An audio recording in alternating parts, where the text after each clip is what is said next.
welcome to this case study. You have 30 minutes to read the question. Remember, I'll work through part 1 with you and then part 2, therefore my reading time will be split. This case study consists of 2 independent parts. Part 1, 65 marks. South Africa is one of the top production hubs in the Southern Hemisphere and is even busier now that Best Flicks has decided to back a slew of local series. International producers talk favorably about the generally low cost and 12 hours shooting days. Additionally, the country offers a base of 25% film incentive for local and international films and TV productions that shoot in South Africa for at least 4 weeks.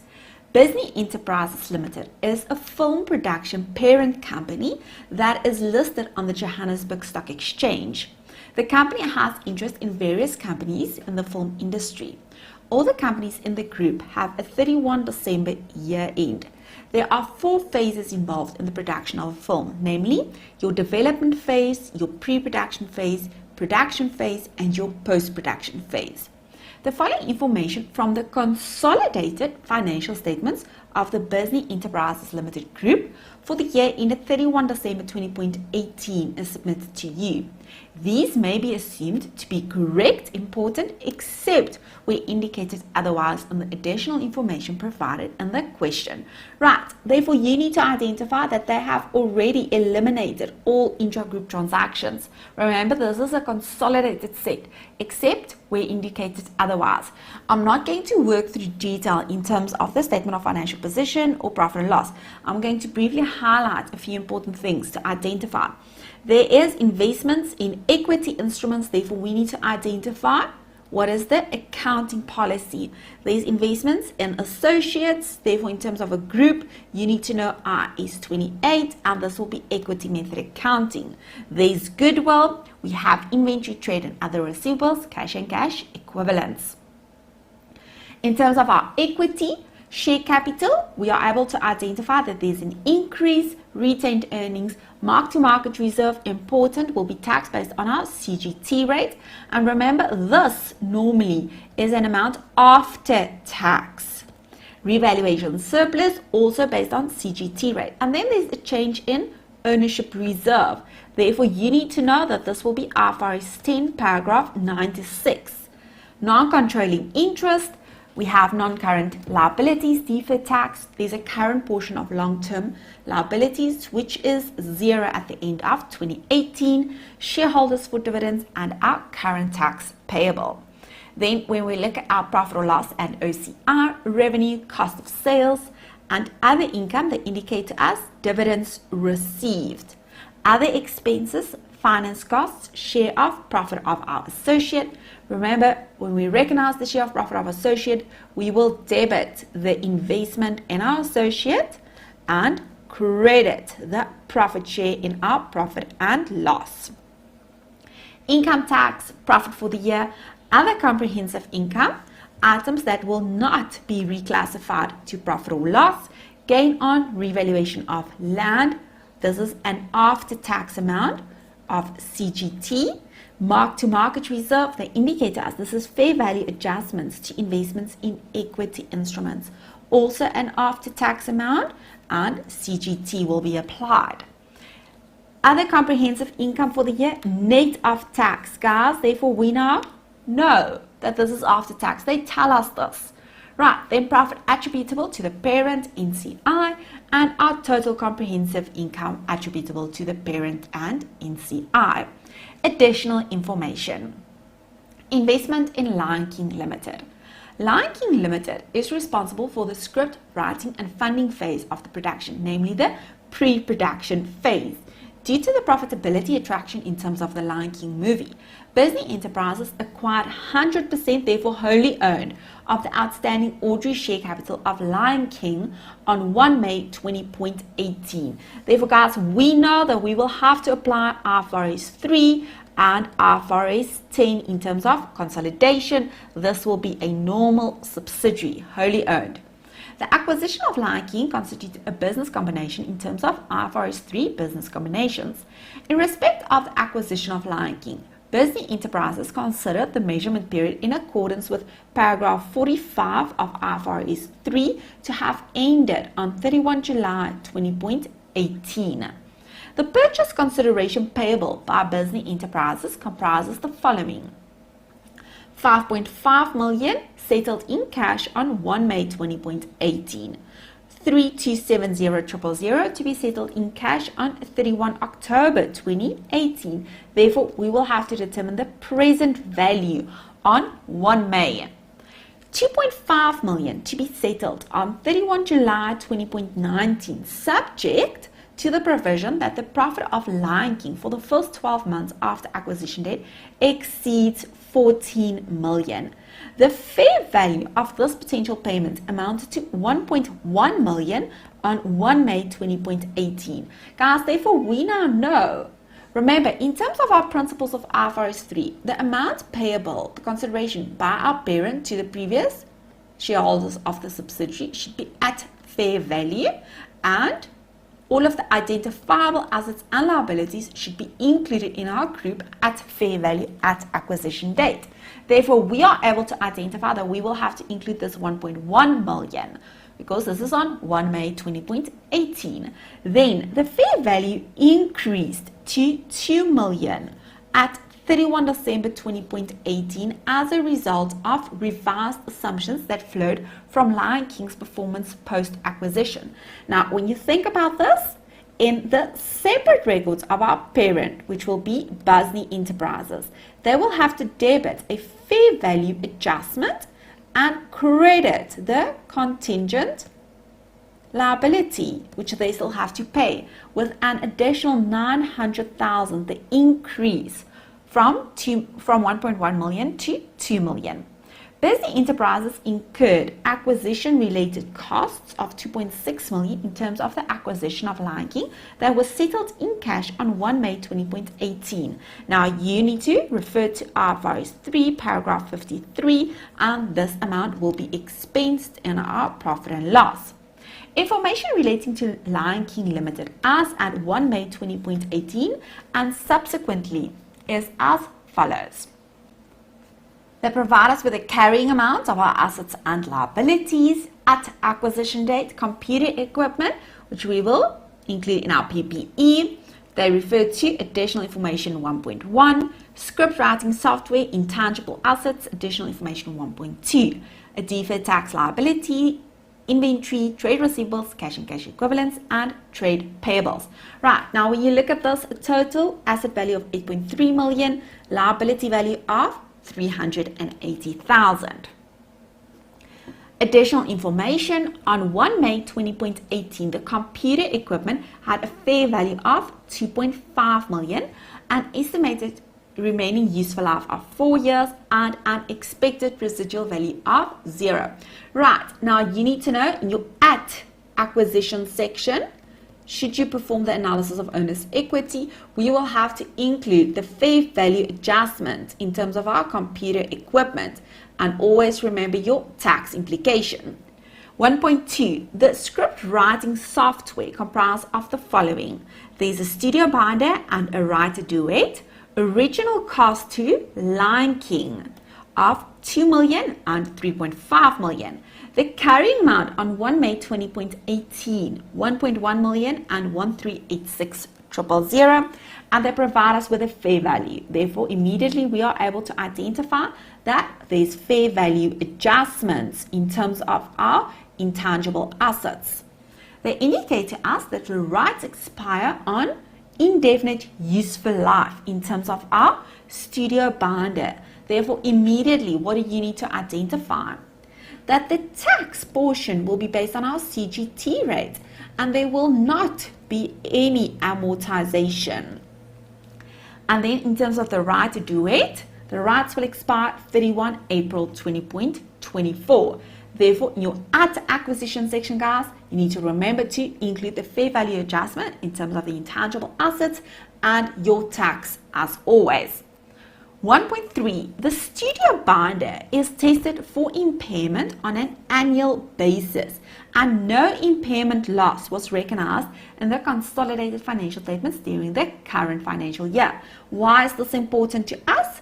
Because in terms of IAS 3638, if we have an intangible asset with an indefinite useful life, we need to test that asset for impairment on an annual basis. Right. Number 2, investment in Simba Limited. The business of Simba Limited includes the pre-production phase, such as the development of the storyboard, designing and creating the agriculture and color sets.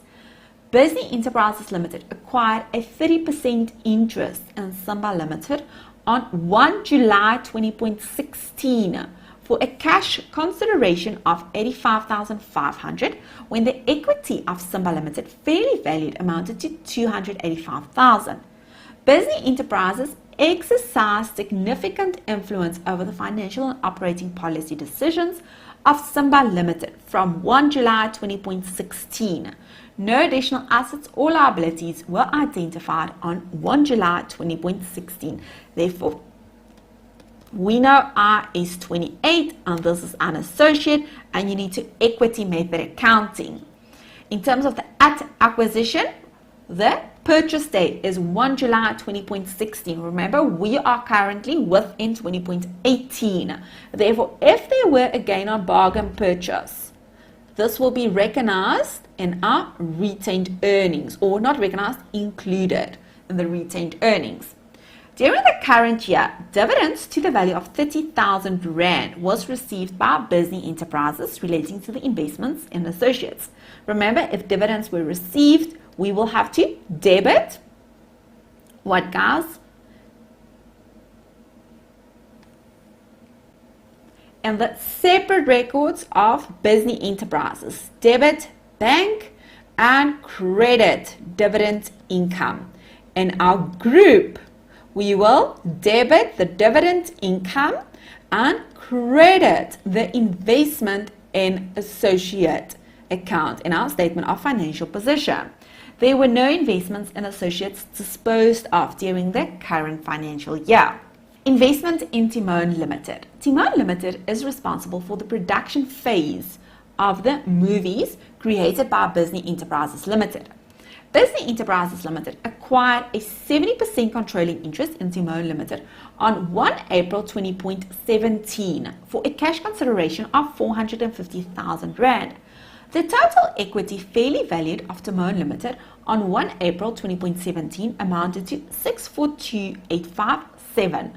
No additional assets, liabilities, or contingent liabilities were identified at acquisition date, and no goodwill or gain on bargain purchase arose with the acquisition of Timon Limited. Right, guys, therefore you know that they had to apply IFRS 3 in 2017 at acquisition date, and that this is a subsidiary we need to consolidate. On 31 December 2018, Bisney Enterprises Limited sold 90,000 of its shares in Timon Limited to outside shareholders for a cash consideration of 335,300. Bisney Enterprises Limited lost control over Timon Limited due to the sale of these shares. Bisney Enterprises Limited's 10% remaining interest in Timon Limited had a fair value of 88,000 Rand on 31 December 2018. The disposal of the interest on subsidiary did not comply with IFRS 5 non-current assets held for sale and discontinued operations until the date of disposal. Therefore, we are able to identify that there's a change in control. We will have to apply IFRS 10 B98. This is a loss of control. Remember, we will have to determine what is our group profit or loss on the sale transaction. How do we calculate this? We need to take out the assets and liabilities, including goodwill, which is 0. We need to take out the NCI. We need to recognize the fair value of the remaining 10%, and we need to recognize the consideration to be able to determine the group profit or loss.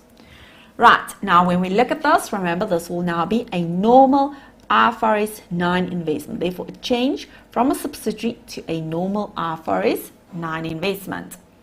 Extract from the trial balance of Timon Limited as at 31 December 20.18.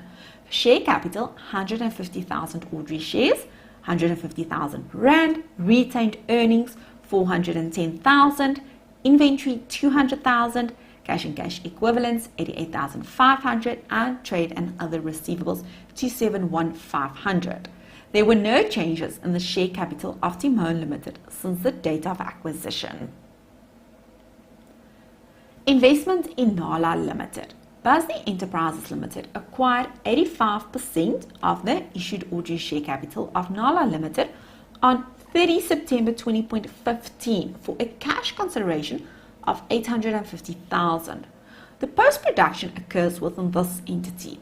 From that date, Bisney Enterprises Limited obtained control over Nala Limited as per the definition of control in accordance with IFRS 10 consolidated financial statements.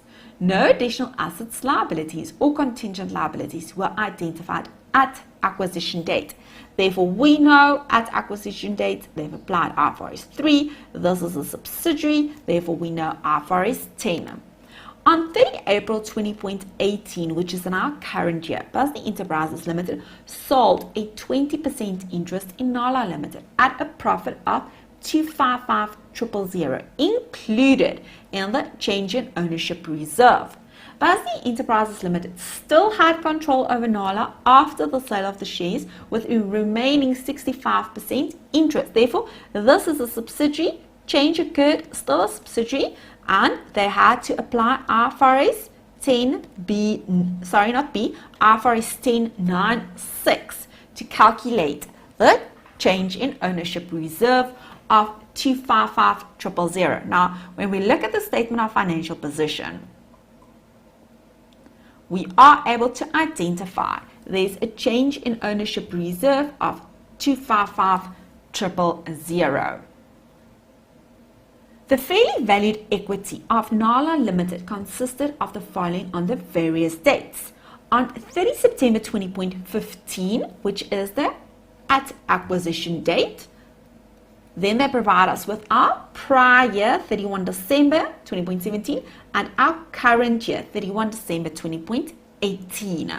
Remember, the change occurred on 30 April 2018.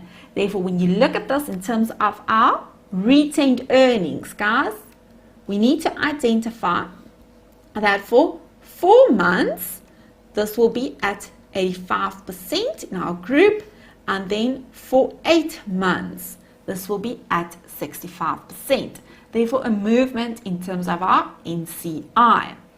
There's a mark-to-market reserve and then a revaluation surplus in terms of our land on 31 December 2018. And this amount is 377,222. Nala declared and paid a dividend of 85,000 on 31 March 2018. Therefore, this is before 30 April 2018 when the change occurred. Important to identify this in terms of the calculation. The profit for the year accrued evenly throughout the year. Therefore, we now know that we may use the total profit divided by 12 months and obtain our monthly profit. Property, plant and equipment. Total depreciation for the current financial year of property, plant and equipment amounted to 565,800. The total carrying amount of property, plant and equipment sold during the current financial year amounted to 436,500. Remember, this is the carrying amount. The profit on disposal of these assets amounted to 568,800. Investments in equity instruments. Various purchase transactions took place during the current financial year. Those investments that have not performed as expected were sold at their fair value. The original cost price of these investments sold amounted to 250,000.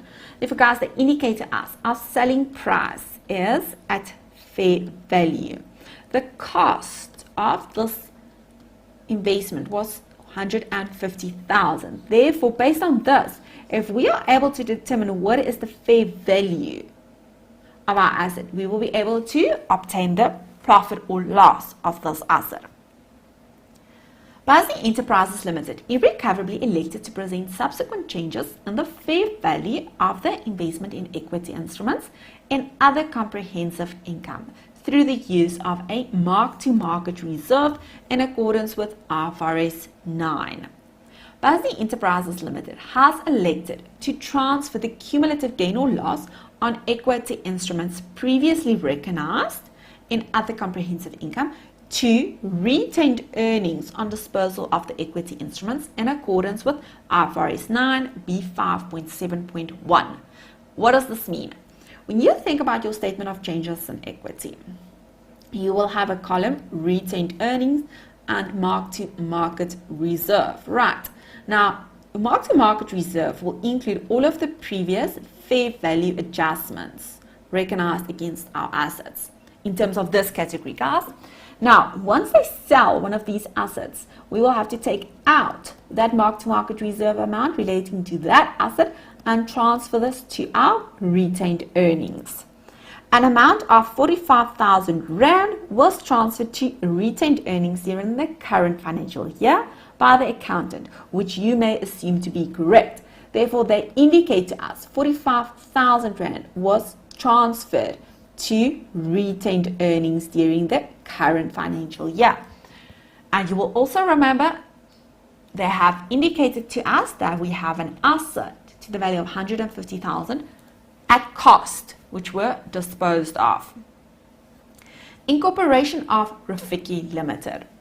On 1 March 2019, guys, look at this, 2019, Bisney Enterprises incorporated Rafiki Limited. Rafiki issued 100,000 ordinary shares at 100 Rand each. Bisney Enterprises acquired 30,000 of these shares.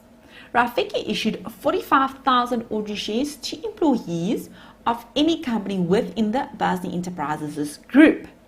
The rest of the shares were issued to designated individuals. Therefore, when we look at this, Rafiki has 100,000 shares, of which 30,000 is owned by Bisney Enterprises, 45,000 to individuals, and therefore there is a remaining 25,000, which they indicate to us will be issued to designated individuals.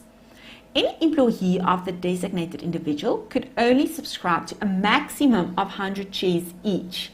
And this is important because therefore every 45,000 shares, one person may only have 100 shares. One person may only have 100 shares. Shares may only be sold after 5 years.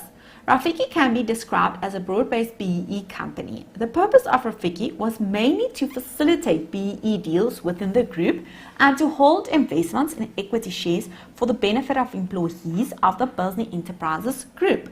Therefore, Rafiki was incorporated with strict legal arrangements to protect this main purpose of Rafiki. Each ordinary share would entitle the shareholder to one vote at shareholders' meetings of Rafiki. All decisions made at any meeting of Rafiki requires 51% of the votes to be in favor of the decision. Directors are appointed at the shareholders' meetings. Rafiki used the proceeds from the share issue to buy shares in other companies. Rafiki also bought 30,000 ordinary shares in Bisney Enterprises at 60 Rand each. This investment in Bisney Enterprises was classified at fair value through profit and loss, as the investment was purely made for speculative purposes.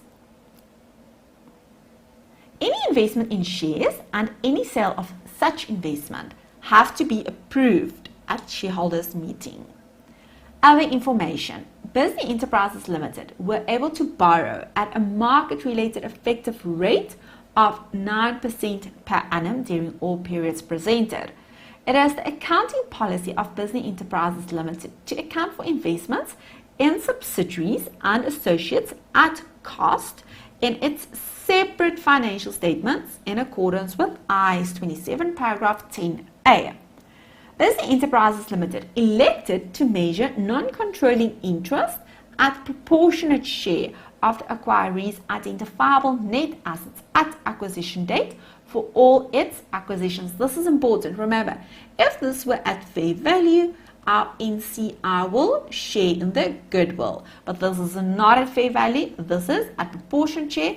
Therefore, our NCI will not share in goodwill. On 31 December 2018, Bisney Enterprises Limited declared a dividend of 5,800.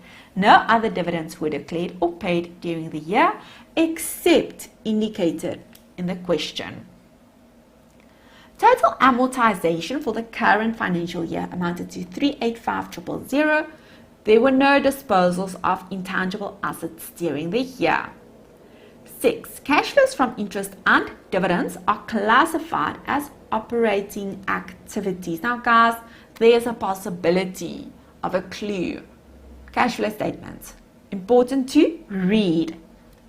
Goodwill is tested for impairment on an annual basis and assume a normal income tax rate of 28% and capital gains tax inclusion rate of 80%.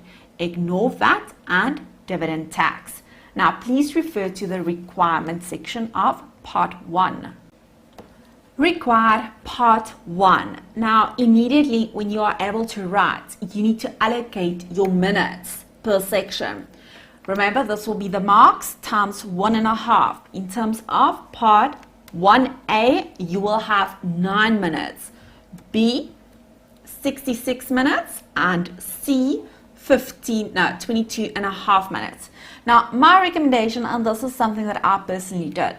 Let's say, for example, and remember, I don't know, this is an assumption, guys. This is purely an example.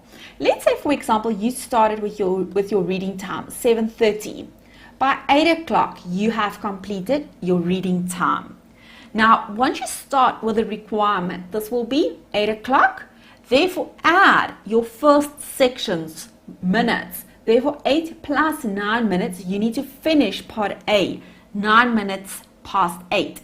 You need to finish part B, 9:15. And you need to finish part C, 9:38, roughly.